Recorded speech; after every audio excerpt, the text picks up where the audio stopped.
Hey guys, welcome to our channel. आज की video में हम बात करने वाले हैं टीयर 3 डिस्क्रिप्टिव के बारे में। जो लोग इस बार मेंस दे चुके हैं टीयर 2 में एसएससी सीजीएल का, वो लोग अब टीयर 3 भी लिखने वाले हैं। तो उसके लिए हम आज कुछ प्रैक्टिस करने वाले हैं। और एक बहुत इंपॉर्टेंट टॉपिक होता है जो कि एक है फॉर्मल लेटर्स। वैसे पिछले 2 बार से तो फॉर्मल लेटर्स नहीं आए एग्ज़ाम में, हर बार ऐसे और प्रेसी राइटिंग ही आता है। लेकिन हम तैयारी कर रहे हैं तो हम फॉर्मल लेटर्स जो होता है, जो कि काफ़ी इजी टॉपिक होता है, उसके बारे में हम आज कुछ सीखने वाले हैं।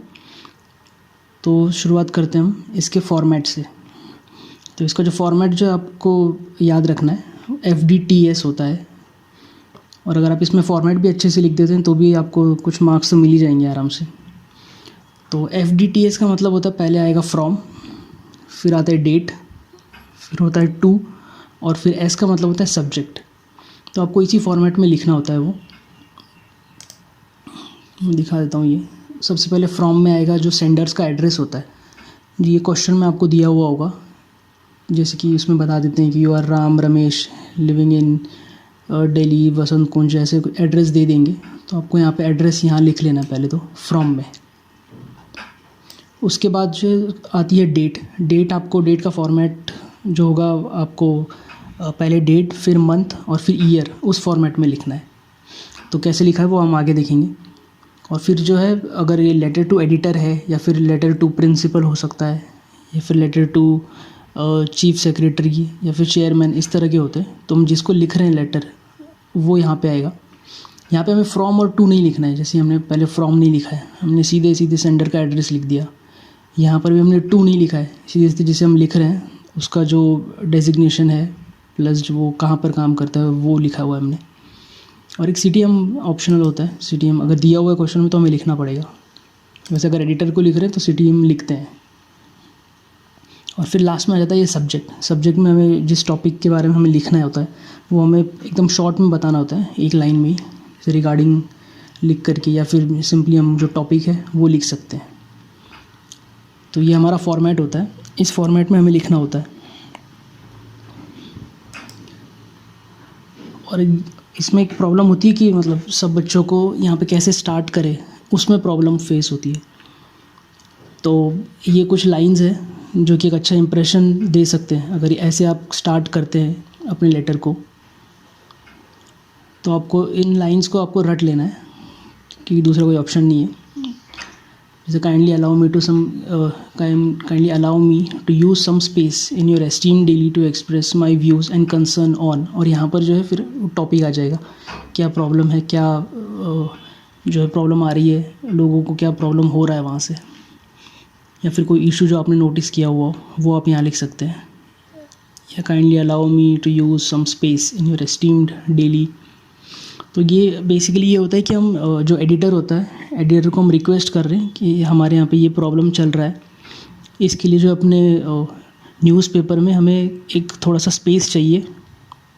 इसका मतलब है कि आप इस बारे में लिखो उस प्रॉब्लम को लेकर के, ताकि लोगों का अटेंशन आए उस पर। तो लेटर में आपको दिया होगा कि किस टॉपिक पे लिखना है आपको, किस टॉपिक के लिए जो है लोगों का अटेंशन ग्रैब करना है। तो ये जो लास्ट वाला है, ये मेरी फेवरेट लाइन है, और ये काफ़ी इजी भी होता है याद करने के लिए। Through the columns of your esteem newspaper I would like to draw the attention of the concerned authorities towards. और यहाँ से फिर जो टॉपिक है, जो प्रॉब्लम होता है, वो आपको मेंशन कर देना है यहाँ से। तो ये एक काफ़ी अच्छा स्टार्ट आपके लेटर के लिए हो सकता है, लेटर टू द एडिटर में। तो ऐसे अगर आप स्टार्ट करते हैं तो एक काफ़ी अच्छा इंप्रेशन भी पड़ जाता है जो एग्ज़ामिनर है उसके लिए। तो आपको ये याद कर लेना है। वैसे आपको इसका PDF मिल जाएगा डिस्क्रिप्शन में, तो वहाँ से आप इनको याद कर सकते हैं, या फिर आप स्क्रीनशॉट ले सकते हैं इसका। तो जब ये हो जाता है स्टार्ट, उसके बाद आपको एक लिखना है कि अंदर जो बॉडी होती है, जो पैराग्राफ्स आपको लिखने हैं, अंदर जो कंटेंट होगा वो कैसा होगा, उस पर आपको कुछ चीज़ों का ध्यान रखना होता है। तो सबसे पहले जो है आपको कुछ ना कुछ एक सर्वे रिपोर्ट या फिर जो इंसिडेंट हो चुके हैं पास्ट में, जिससे कि आपने ऑब्ज़र्व किया कि यहाँ पे ये प्रॉब्लम चल रहा है, वो आपको मेंशन करना है। और उसमें आपको कोई रियल नेम यूज़ नहीं करना है, वरना फिर वो UFM आ जाएगा। UFM की हम बात करेंगे आगे। तो आपको विदाउट यूजिंग रियल नेम आपको बस उस प्रॉब्लम के बारे में बताना है। जैसे कोई जो गटर के ढक्कन खुले होते हैं या फिर जो स्ट्रीट लाइट्स होती है वो ख़राब है, तो उसके बारे में आपको सिर्फ टॉपिक के बारे में बताना है। और अगर उसके साथ किसी के साथ कोई इंसिडेंट हुआ है तो आपको बस वो एक ऐसे जनरली बताना है कि एक ओल्ड लेडी के साथ ये कुछ हो गया था, या फिर कुछ बच्चे जो है उस पॉट होल में गिर गए थे, या फिर कुछ एक्सीडेंट हो गया था। बस आपको उतना ही बताना है। रियल नेम्स आपको नहीं बताने, रियल या फिर फेक जो भी हो, कुछ नहीं बताना है आपको। अगर कोई सर्वे रिपोर्ट आपने कुछ पढ़ा हो या फिर कोई रिसेंटली कोई रिपोर्ट आई हो, उसको आप मेंशन कर सकते हैं। और आपको अपनी पर्सनल इन्फॉर्मेशन यूज़ नहीं करनी है। और जब आप बता रहे होते हैं तो आप क्रिटिसाइज़ भले ही कर रहे हो, आप सिस्टम को क्रिटिसाइज़ कर सकते हैं कि यहाँ पे जो है सही से काम नहीं हो रहा है, लेकिन उसमें भी आपको जो है अच्छे वर्ड्स यूज़ करने हैं। आपको बहुत ज़्यादा ही क्रिटिकल नहीं होना है उसमें। और आपकी जो लैंग्वेज होती है वो बहुत ज़्यादा हार्श नहीं होनी चाहिए। और एक बात जो आपको याद रखनी है कि वो है कि आपको be optimistic for the solution, कि आपको जो है सबसे पहले तो आपको ट्रस्ट शो करना है उस न्यूज़पेपर के ऊपर, कि अगर आपका आर्टिकल यहाँ पे आता है या फिर अगर वो लोग इस प्रॉब्लम को इसमें मेंशन करते हैं अपने न्यूज़पेपर में, तो आपको उम्मीद रखनी है कि इसमें कुछ सॉल्यूशन हो सकता है। जो कंसर्न अथॉरिटीज़ है वो इस पर एक्शन ले सकते हैं। तो आपको पहले तो ये ट्रस्ट दिखाना है न्यूज़पेपर के ऊपर, होना चाहिए ये। और दूसरा ये कि आपको जो कंसर्न अथॉरिटीज़ है उनके ऊपर आपको ट्रस्ट शो करना पड़ेगा, कि अगर एक बार अगर न्यूज़पेपर में आ जाता है, इस मुद्दे को उठाया जाता है, तो वो लोग एक्शन लेंगे और ये प्रॉब्लम सॉल्व हो जाएगी।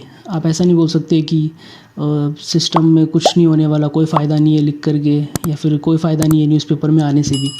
आपको इतना नेगेटिव नहीं होना है, हमेशा ऑप्टिमिस्टिक होना है सॉल्यूशन के लिए।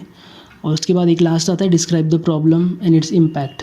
तो आपको जो प्रॉब्लम आपने ऑब्ज़र्व किया है, आपको उसे अच्छी तरह से एक्सप्लेन करना है, और उस प्रॉब्लम की वजह से अगर दूसरे लोगों को क्या क्या प्रॉब्लम्स हो रहे हैं और वो आगे सोसाइटी को किस तरह से इम्पैक्ट करता है, वो आपको बता रहा है। और जब लास्ट में आपको एक सजेशन देना होता है आपके पैराग्राफ्स में, कि आपका सॉल्यूशन क्या हो सकता है इस पर, अथॉरिटीज़ को क्या करना चाहिए उस पर, या फिर अथॉरिटीज़ नहीं है, अगर लोगों के रिलेटेड है प्रॉब्लम, तो लोग कैसे उसको डील कर सकते हैं, तो आपको एक सजेशन देना होगा लास्ट में।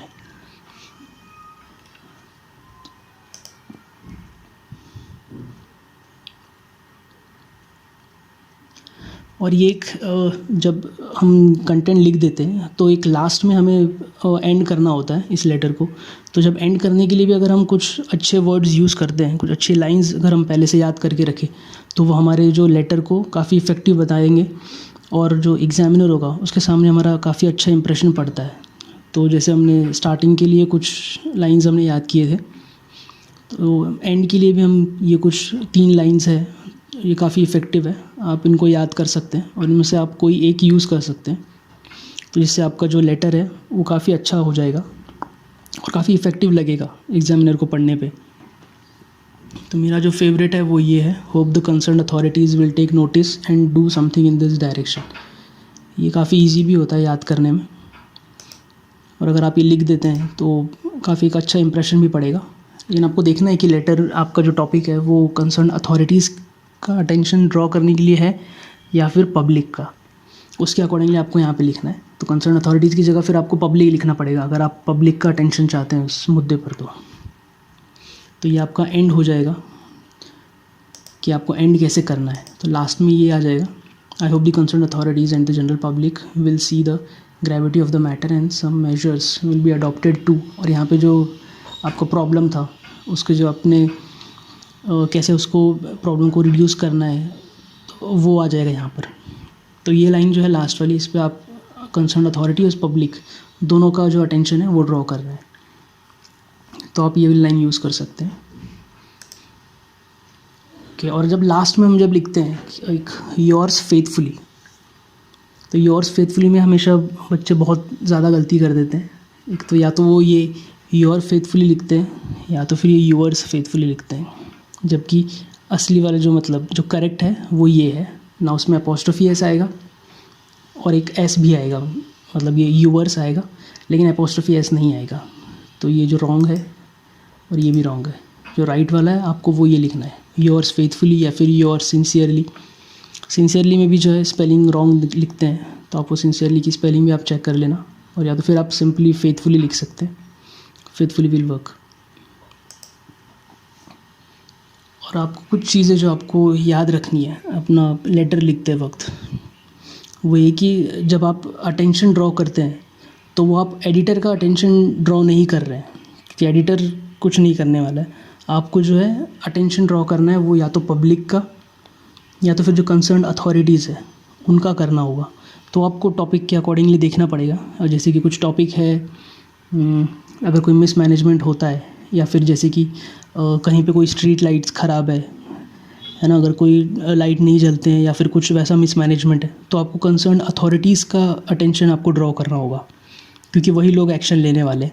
लेकिन जैसे कोई टॉपिक आ जाए कि रैश ड्राइविंग का, कि लोग बहुत स्पीड में गाड़ी चला रहे हैं, कैसे भी चला रहे हैं, ट्रैफिक रूल्स फॉलो नहीं कर रहे हैं, तो इसमें जो आपको पब्लिक का अटेंशन ड्रॉ करना पड़ेगा।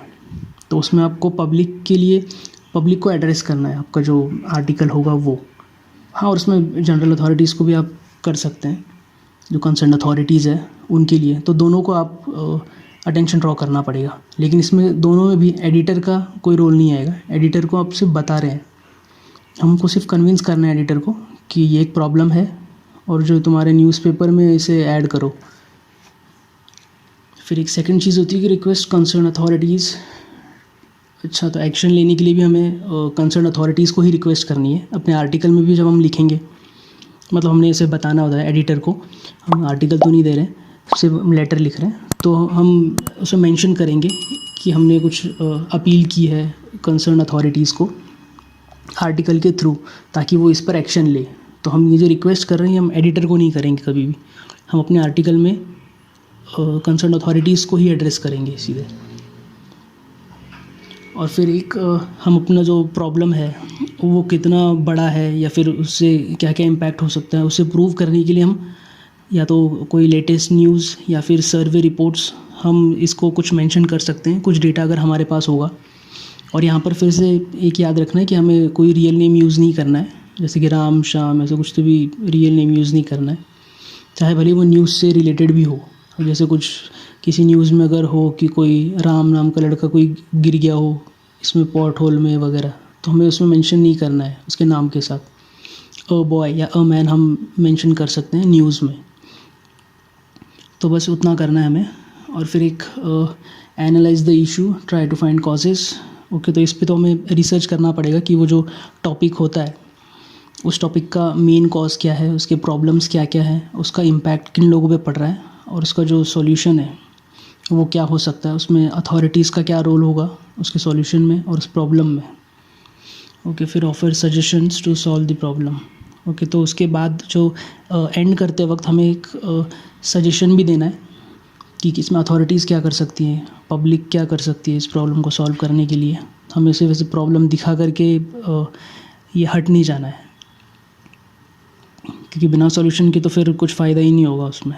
चाहे भले हम कंसर्न अथॉरिटीज़ जो है वहाँ की, उनके लिए हम कोई सजेशन दे रहे हो, लेकिन सजेशन देना है हमें। और be courteous even if critical. Okay, हमें इसमें भले हम क्रिटिसाइज़ कर रहे हो कि सिस्टम जो है वहाँ कंसर्न अथॉरिटीज़ उन्होंने इस पर ध्यान नहीं दिया है या फिर ऐसा हम कुछ बोल सकते हैं, लेकिन हमें जो वर्ड्स है वो हमें काफ़ी अच्छी तरह से यूज़ करने हैं, ताकि जिससे कि हम कुछ एक सभ्य नागरिक की तरह लगे। हमें कुछ बहुत ज़्यादा हार्श लैंग्वेज यूज़ नहीं करनी है। तो इन बातों को हमें ध्यान रखना है लेटर लिखते वक्त। ओके, और यूएफएम क्या है? 18-19 के जो बच्चे होंगे जिन्होंने एग्ज़ाम दिया होगा Tier 3, उनके साथ ये प्रॉब्लम आया था यूएफएम का कि उनके Tier 2 Tier 1 में बहुत अच्छे मार्क्स थे, लेकिन Tier 3 में उनको सीधे 0 मिल गया था। और फिर उसमें रीज़न बताए गए थे कि उन्होंने यूएफएम किया हुआ है, यानी कि अनफेयर मीन्स जो है वो यूज़ किया हुआ है उन्होंने। तो यूएफएम में क्या होता है कि अगर आपकी कोई आंसर शीट होती है, जिन लोगों ने पहले दिया हुआ है Tier 3 उन्हें पता होगा कि यहाँ पे अपनी आंसर शीट जो होती है वो पूरी फुल्ली कवर्ड होती है, मास्क लगाया होता है उस पर, और अपना रियल नेम किसी को पता नहीं होता है, मतलब जो एग्जामिनर है, जो चेक करने वाला, उसे भी पता नहीं होता है।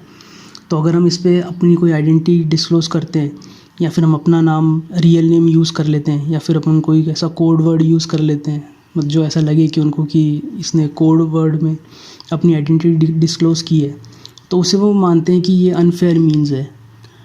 तो उस वक्त ये हुआ था कि कुछ बच्चों ने अपना रियल नेम मेंशन कर दिया था, या फिर जैसे कि फॉर्मल लेटर इनफॉर्मल लेटर लिखते हैं हम फैमिली मेम्बर्स को, तो उसमें उन्होंने लिख दिया था कि टिंकू को प्यार देना। तो उस पर टिंकू नाम तो था नहीं क्वेश्चन में, तो उन्होंने अपनी तरफ से उसमें नाम जोड़ दिया एक। तो जैसे कि एग्ज़ामिनर ने यूएफएम मान लिया कि ये अपना नाम बता रहा है, डिस्क्लोज़ कर रहा है, कुछ अपना अलग से बता रहा है। तो वो आपको नहीं करना है, आपको कुछ भी एक्स्ट्रा इन्फॉर्मेशन इसमें ऐड नहीं करनी है, चाहे वो पर्सनल हो या फिर आप भले ही किसी फेक भी उसमें बता रहे हो, या फिर कुछ लोगों ने जो है पिन कोड अपना अलग से डाल दिया था, एड्रेस में था नहीं लेकिन उन्होंने हाउस नंबर 12 हाउस नंबर 6 ऐसे लिख दिया था, जो कि एड्रेस में नहीं था क्वेश्चन के। तो उसे भी यूएफएम में मान लिया गया था कि इन्होंने जो है अपनी तरफ से एक अलग सा एक नंबर दे दिया है, जो कि अपनी आइडेंटिटी डिस्क्लोज़ करने के लिए है। तो इस तरह से कुछ था कि, और यूएफएम में उनको फिर 0 मिल गया था। तो ये यूएफएम आपको नहीं करना है। आपको जितनी डिटेल्स क्वेश्चन में दी हुई है, जो एड्रेस क्वेश्चन में दिया हुआ है, वही आपको यूज़ करना है। जो नाम आपको क्वेश्चन में दिया हुआ है, यू आर रवि और ऐसा कुछ नाम दिया होगा, तो वही आपको यूज़ करना है, दूसरा नाम नहीं लेना है। और किसी भी तरह से आपको अपनी आइडेंटिटी डिस्क्लोज़ नहीं करनी है, या फिर जो आप क्वेश्चन जो आंसर शीट में किसी तरह का कुछ आपको मार्क नहीं लगाना है, जैसे कुछ स्टार वगैरह ऐसा कुछ नहीं लिखना है। जैसे कुछ बच्चों को होती है आदत कि आंसर शीट में कुछ लिख देते हैं वो ओम वगैरह, तो वो सब नहीं करना है आपको इस पे। उससे आपको सीधा 0 मिल जाएगा यूएफएम के अंडर, तो आपको उससे बचना है। और एक दूसरा है कि never show any kind of affiliation, कि आपको जो है किसी तरह से जो है आपको ये नहीं दिखाना है कि आप किसी आइडियोलॉजी से, किसी रिलीजन से या फिर किसी पॉलिटिकल पार्टी से आप या तो अगेंस्ट में है या तो फिर उसके सपोर्ट में है। आपको लिखते वक्त ऐसा कुछ मेंशन नहीं होना चाहिए, या फिर आपको ऐसा नहीं बताना है कि इस गवर्नमेंट ने कुछ नहीं किया है या फिर पुरानी गवर्नमेंट ने ही नहीं किया था कुछ ऐसा। इस तरह के आपको जो सेंटेंसेस है वो यूज़ नहीं करने, जिससे कि एग्जामिनर को ये लगे कि आपकी आइडियोलॉजी क्या है, आपकी जो एक एफिलिएशन क्या है, आपका झुकाव किस तरफ है, तो वो पता नहीं चलना चाहिए, वरना वो यूएफएम में आ जाएगा। फिर एक आता है नेवर ऐड एक्स्ट्रा इन्फॉर्मेशन। अगर आप किसी सेंसिटिव टॉपिक पर लिख रहे हो या फिर किसी भी टॉपिक पर लिख रहे हो, तो उस पर आप किसी कम्युनिटी को या फिर कोई इंस्टीट्यूशन है, आप उसको टारगेट नहीं कर सकते, आप उसे डेरोगेटरी मैनर में प्रेजेंट नहीं कर सकते। जैसे कि अगर कोई डिपार्टमेंट है, तो आप उस डिपार्टमेंट को सीधे ये नहीं बोल सकते हो कि ये डिपार्टमेंट अपना काम नहीं करता है ठीक से, या फिर पर्टिकुलर किसी इशू के लिए आप किसी कम्युनिटी को आप ये नहीं बता सकते, ब्लेम नहीं कर सकते कि इस कम्युनिटी या फिर इस रिलीजन के लोगों में ये ज़्यादा होता है ये प्रॉब्लम, और इनकी वजह से प्रॉब्लम होता है। तो इस तरह से आप डेरोगेटरी रिमार्क्स यूज़ नहीं कर सकते हैं किसी भी कम्युनिटी के लिए, या फिर ब्लेम नहीं कर सकते किसी कम्युनिटी को। आपको जो भी लिखना है आपको जनरल वे में लिखना है, और अगर आप कुछ इंसिडेंट्स मेंशन करना चाहते हैं तो वो आपको किसी न्यूज़ आर्टिकल या फिर किसी न्यूज़ रिपोर्ट की तरह ही मेंशन करना है, बिना कोई रियल नाम लिए हुए। और एक सबसे ज़रूरी बात जो होती है वो एक है fill the answer sheet carefully, क्योंकि बहुत से लोगों का हर साल ऐसा होता है कि उनके पेपर ही चेक नहीं होते हैं, क्योंकि वो जो आंसर शीट होती है उसको भरते वक्त वो लोग गलती कर देते हैं कि जहाँ पर जैसे कि कहीं थंब इम्प्रेशन में वो कहीं गलत जगह पे थंब इम्प्रेशन लगा देते हैं, या तो फिर सबसे मेन होता है कि जो सिग्नेचर में जहाँ इन्विजिलेटर के साइन होने होते हैं वहाँ पर वो अपना साइन कर देते हैं, तो उसकी वजह से सीधा कॉपी रिजेक्ट हो जाती है और उनको फिर 0 मिल जाता है। और कई बार तो ऐसा होता है कि उनका एब्सेंट मार्क लग जाता है, क्योंकि वो इस पे अटेंडेंस वाला जो फॉर्म होता है उस पर ही वो गलती कर देते हैं, तो वो आपको नहीं करना है। तो सबसे पहले आपको सिग्नेचर, नेम, रोल नंबर बहुत ध्यान से भरना है, उसके बाद और जो अगर कुछ डाउट हो तो इन्विजिलेटर से पूछ लेना है। और उसके बाद जो उस पर मास्क लगाया जाता है आंसर शीट पर,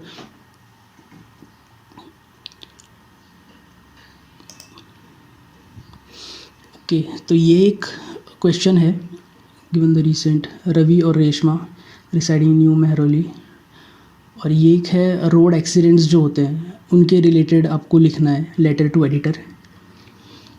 तो यहाँ पर जैसे कि क्वेश्चन में हमें दिया हुआ होता है यू आर रवि, यहाँ पे एड्रेस दिया हुआ है न्यू मेहरौली रोड, मुनीर का, न्यू दिल्ली। तो यहाँ हमने फ्रॉम में लिख दिया जो कि भेजने वाले का एड्रेस है, जो कि ये रवि का है, रवि रेशमा का एड्रेस है ये।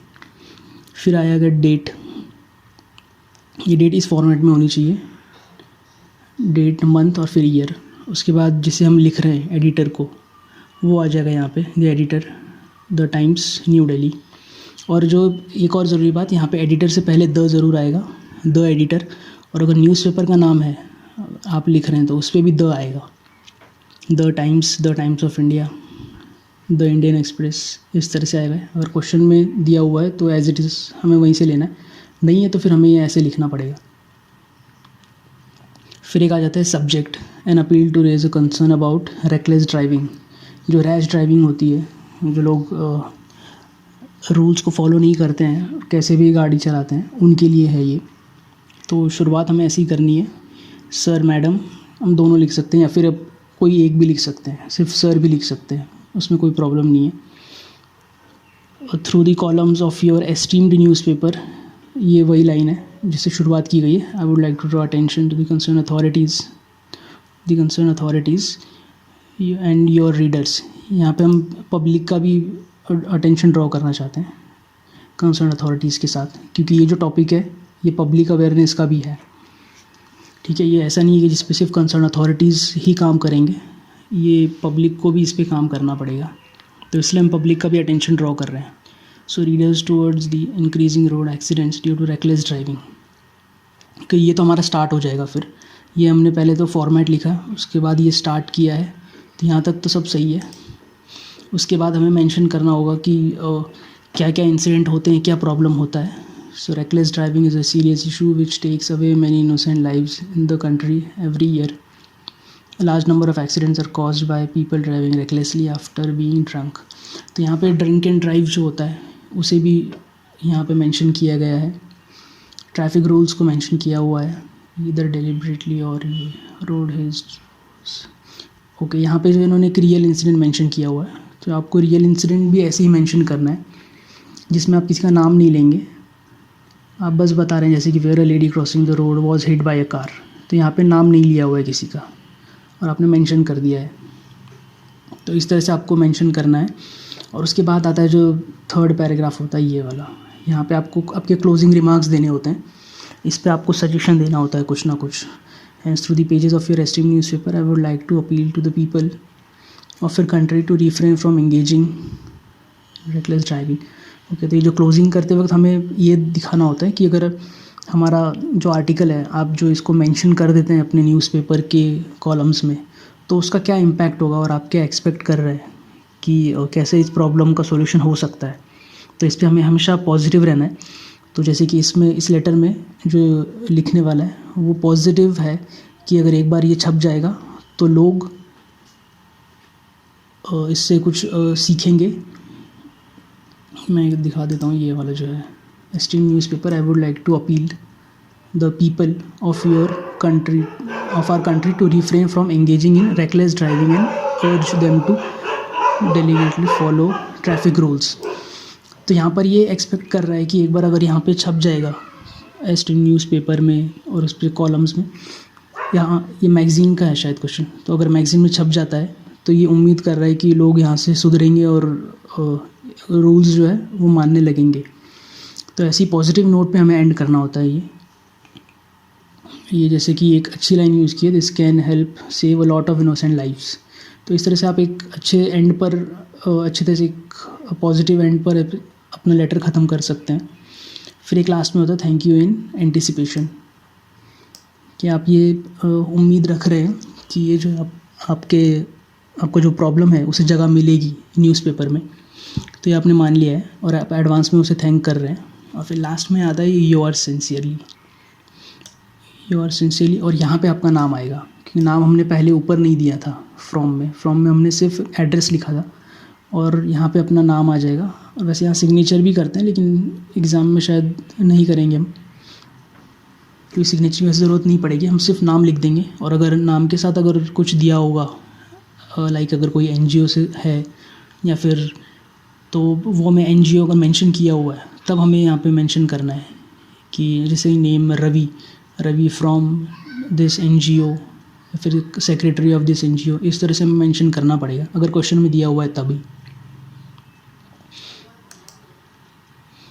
ओके, तो ये एक प्रैक्टिस क्वेश्चन है।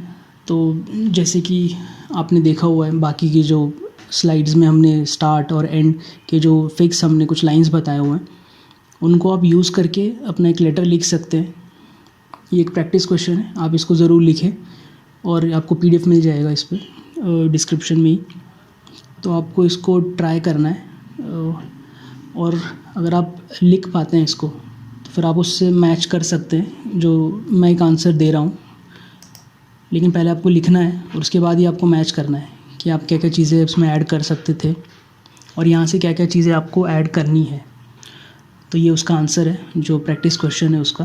लेकिन प्रैक्टिस क्वेश्चन पहले आपको सॉल्व करना है और उसके बाद ही आपको ये आंसर देखना है, ठीक है। तो उस पर आपको एड्रेस दिया हुआ है, ये FDTS उस फॉर्मेट में है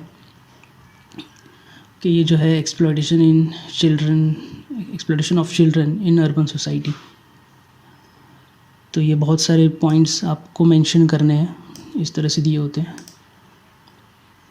ठीक है। योर्स फेथफुली अथॉरिटीज़, और ये इस तरह से बनेगा। तो आपको पहले सॉल्व करना है, उसके बाद आपको ये लेटर को पढ़ना है। आपको देखना है कि क्या क्या चीज़ें आप ऐड कर सकते थे या फिर क्या क्या चीज़ें आपके दिमाग में आती हैं। और एक ज़रूरी बात, आपको ये जब करना है तो आपको टाइम लगा कर रखना है, क्योंकि वहाँ आपको जो है विद इन द टाइम करना होता है सब कुछ। तो आप यहाँ पे 15 से 20 मिनट्स का टाइम लगा सकते हैं और 15 मिनट्स में ही आपको ये पूरा सॉल्व करना है, पूरा क्वेश्चन करना है। आपको लिखना भी है और सोचना भी है आप कैसे कर सकते हैं, और उसमें आपको ज़्यादा टाइम नहीं लगेगा क्योंकि स्टार्ट कैसे करना है वो तो आपने रट लिया होगा वो लाइन, और एंड कैसे करना है वो लाइन भी आपने रट लिया होगा। तो आपको बस जो बीच में के जो एक पैराग्राफ है, एक या दो पैराग्राफ है, सिर्फ उसी को आपको थोड़ा सा लिखना है। तो वो 15 मिनट में हो सकता है ईज़िली, तो आपको टाइम लगा कर ही करना है। ओके, तो best of luck for your exam. और अगर आपको वीडियो पसंद आया होगा तो ज़रूर इसे लाइक करें और फ्रेंड्स के साथ शेयर करें और चैनल को सब्सक्राइब करें, और अपना कमेंट में आप बता सकते हैं नए सजेशंस, ताकि हम फिर से ऐसे कुछ वीडियोस लेकर आएँ Tier 3 के लिए, प्रेसी राइटिंग और ऐसे राइटिंग के लिए आप बता सकते हैं उसके लिए। और बस फिर best of luck for your exam. और आपको प्रैक्टिस करनी है, 3 से 4 लेटर्स आपको लिखने हैं। और अगर आप फ़िलहाल अभी तो 7 दिन बाकी है, तो आप हर रोज़ ऐसा करना चाहिए। आपको 2-2 लेटर्स तो भी लिखने चाहिए, 2 लेटर्स और 1 ऐसे प्लस 1 प्रेसी राइटिंग, और वो भी आपको टाइम लगा के करनी चाहिए। आप 20-20 मिनट का टाइम लगा करके आपको प्रैक्टिस करनी है इसमें, और आप देखेंगे कि 7-8 दिन में ही आपका इम्प्रूव हो जाएगा, आप अच्छे से लिख पाएंगे इसमें। ओके, सो बाय बाय, मिलते हैं नेक्स्ट वीडियो में। और हम बहुत जल्द SSC का कोर्स भी लाने वाले हैं, आपके SSC किसी भी एग्ज़ाम के लिए, जिसमें आपको फ्री में ही सभी कोर्स मिलेगा, बेसिक टू एडवांस, मैथ्स और इंग्लिश के लिए और रीजनिंग के लिए भी। तो आप इस चैनल को सब्सक्राइब करें और बेल आइकन को दबाएं, ताकि जब भी हम कोर्स लेकर आएँ या फिर कोई जो टिप्स एंड ट्रिक्स की वीडियोस लेकर आएँ तो वो आपको सबसे पहले पता चल जाए। Okay, thank you, bye.